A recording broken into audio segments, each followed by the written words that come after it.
Shalom Bapak Ibu Saudara yang kasih Tuhan Yesus. Puji Tuhan kita bisa bertemu kembali dalam acara renungan firman Tuhan menutup doa puasa kita pada hari ini. Sebelum kita merenungkan firman Tuhan, mari kita berdoa. Bapa yang dalam surga, terima kasih untuk kekuatan yang Kau berikan sehingga kami bisa menutup hari ini dengan menutup doa puasa kami hari ini dengan merenungkan firman-Mu. Ampuni semua dosa dan kesalahan kami, sucikan dan kuduskan.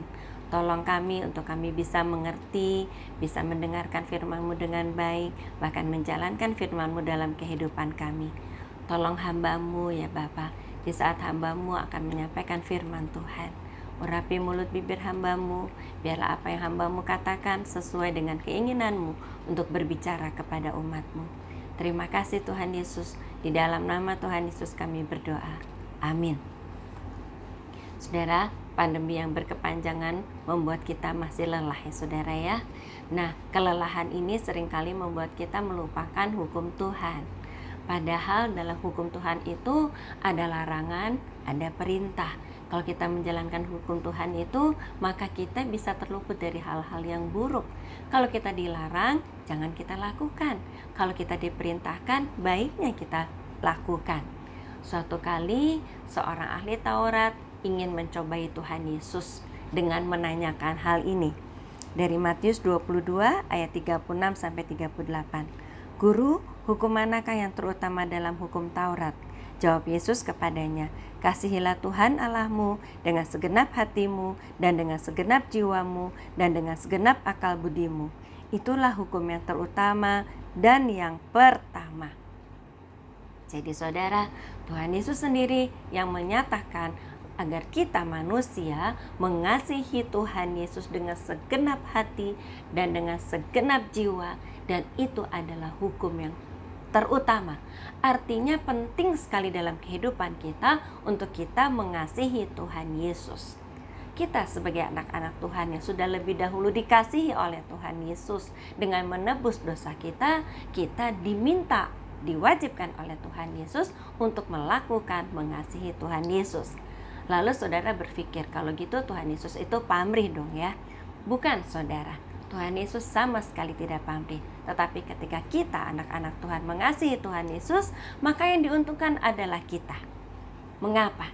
Begini saudara, ketika bangsa Israel keluar dari Mesir menuju tanah Kanaan, Tuhan tahu bahwa melalui padang gurun akan banyak masalah. Itu sebabnya Tuhan berinisiatif untuk bersekutu dengan anak-anaknya, untuk bersekutu dengan bangsa Israel. Tuhan berinisiatif dan disuruhlah mereka membuat tempat untuk beribadah kepada Tuhan. Jadi bersekutu dengan bangsa Israel, bersekutu dengan manusia adalah inisiatif Tuhan. Mengapa demikian? Karena manusia itu bodoh. Dia tidak tahu, seperti tadi saya sudah katakannya, tidak tahu bahwa manusia itu akan mengalami kesulitan dalam perjalanan di padang gurun. Perjalanan padang gurun itu adalah gambaran dunia kita saat ini.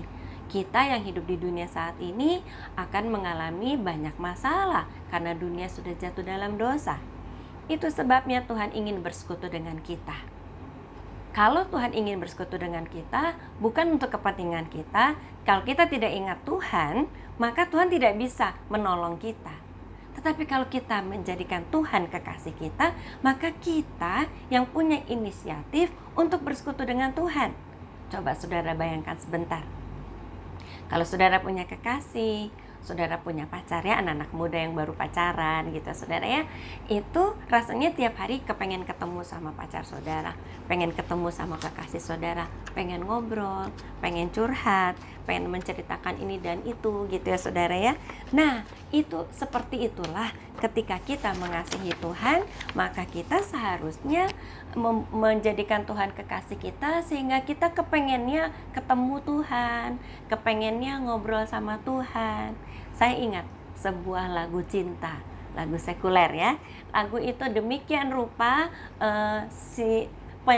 penulis lagu itu atau pengarang lagu itu ingin menyatakan cintanya kepada kekasihnya. Saya bacakan. Di dadaku ada senyummu, ada cintamu, ada hasratmu, ada matamu, ada kupingmu. Di dalam dadaku ada kamu. Di hatiku kusimpan wajahmu, tersimpan marahmu dan juga tangismu. Semakin kutunggu, semakin menggebu. Ingin kumiliki semua yang ada di dirimu. Oh kekasihku, bimbinglah daku menuju cinta yang bahagia.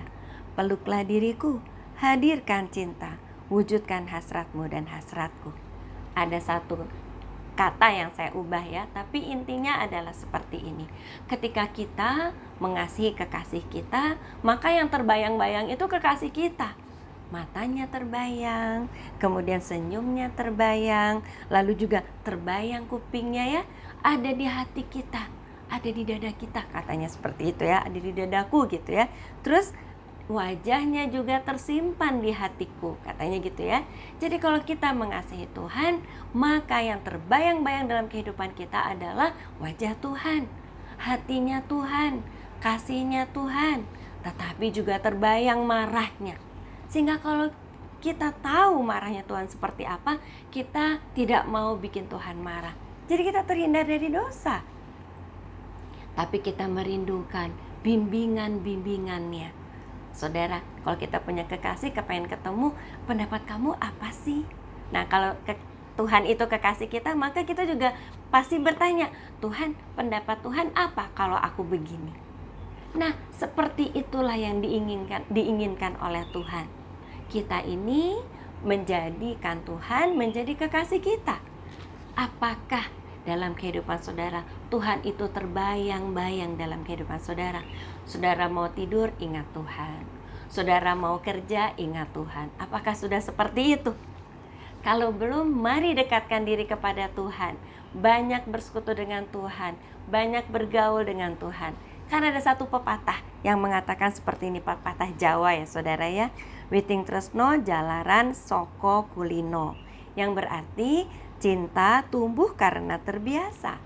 Demikianlah kita sebagai anak-anak Tuhan, ketika kita makin dekat kepada Tuhan, kita tahu bahwa Tuhan itu begitu mengasihi kita. Tuhan itu menolong kita, kapan kita perlu Dia menolong. Sehingga makin hari hati kita makin tergerak untuk mengasihi Tuhan. Dan kalau kita tahu Tuhan itu kekasih kita yang berkuasa, apa yang harus kita takutkan lagi? Pasti hati kita senang, pasti hidup kita damai sejahtera, karena setiap hari ada kekasih di sebelah kita. Bukan begitu saudara?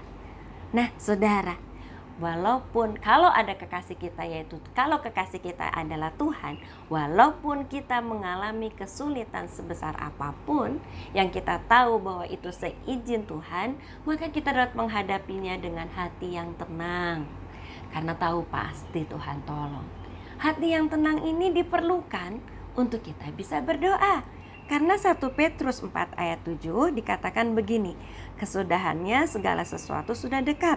Karena itu kuasailah dirimu dan jadilah tenang, supaya kamu dapat berdoa. Jadi, kalau hati kita tenang, kita penuh dengan damai sejahtera, ketika masalah itu diizinkan Tuhan hadir di kehidupan kita, kita menghadapinya dengan tenang, kita bisa berdoa kepada Tuhan. Supaya kita bisa mendengar suara Tuhan. Mendengar suara Tuhan itu membangkitkan hikmat. Ketika kita menjadi manusia yang berhikmat, maka kita bisa menolong banyak orang. Saudara ingat Daniel yang setiap hari 3 kali sehari dia berdoa kepada Tuhan, bersekutu dengan Tuhan, sehingga Daniel penuh hikmat. Dan ketika raja di tempat Daniel tinggal itu membutuhkan orang yang pintar untuk memberitahu kepada raja apa mimpi raja dan bagaimana apa arti dari mimpi itu, hikmat yang daripada Tuhan yang ada pada Daniel membuat Daniel dapat memberitahu kepada raja itu mimpi raja, artinya adalah seperti ini, sehingga raja terhindar dari hal yang buruk. Hikmat yang Tuhan berikan kepada anak-anak Tuhan itu membuat kita bisa menolong orang lain, berbagi kasih dengan orang lain, sehingga kita dimampukan oleh Tuhan untuk menjalankan hukum yang kedua, yaitu Matius 22 ayat 39. Dan hukum yang kedua yang sama dengan itu ialah kasihilah sesamamu manusia seperti dirimu sendiri, seperti dirimu sendiri. Dan itu merupakan hukum yang harus kita jalankan juga. Bagaimana cara kita menjalankannya? Yaitu tadi, dengan kita banyak berdoa kepada Tuhan, bersekutu dengan Tuhan, maka kita diberi hikmat. Kalau teman kita ada yang kesulitan, kita kasih nasihat sehingga dia bisa mendapatkan jalan keluar. Karena kita memberikan saran ini, saran itu, terutama sekarang ya saudara ya, kondisi sedang susah, banyak orang membutuhkan nasihat dan pertolongan. Kalau teman kita ada yang putus harapan, kita bisa memberi pengharapan baru, memberi kekuatan. Kalau teman kita ada yang sakit, dengan hikmat dan pertolongan Tuhan, kita bisa mendoakan dia dan Tuhan bisa menyembuhkan dia. Itu bentuk dari kita mengasihi sesama manusia.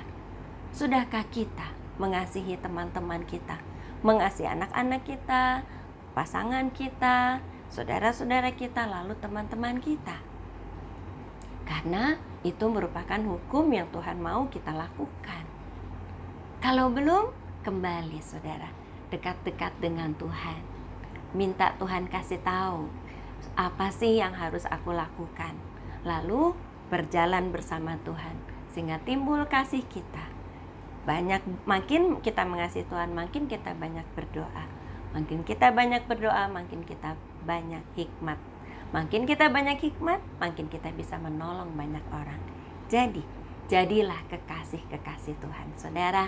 Dan mari bagikan kasih Tuhan pada banyak orang, terutama di masa sulit ini, sehingga kita bisa menjadi berkat. Puji Tuhan, mari kita berdoa. Terima kasih Tuhan untuk kasih-Mu. Ajari kami untuk mengasihi-Mu lebih dari apapun, sehingga kami boleh dekat dengan-Mu. Kami mengerti akan rencana-Mu. Kami bisa menjalankan rencana-Mu yang pasti indah dalam kehidupan kami. Kami bisa terluput dari hal-hal buruk. Dan dengan kami mengasihi-Mu, berilah hikmat-Mu itu atas kami, sehingga kami bisa menolong banyak orang dan nama-Mu bisa dimuliakan. Terima kasih Tuhan Yesus. Tolong Roh Kudus, tolong kami untuk bisa menjalankan hukum-hukum-Mu dan menjadi kekasih-Mu. Terima kasih Tuhan. Di dalam nama Tuhan Yesus kami sudah berdoa. Haleluya. Amin. Puji Tuhan. Shalom.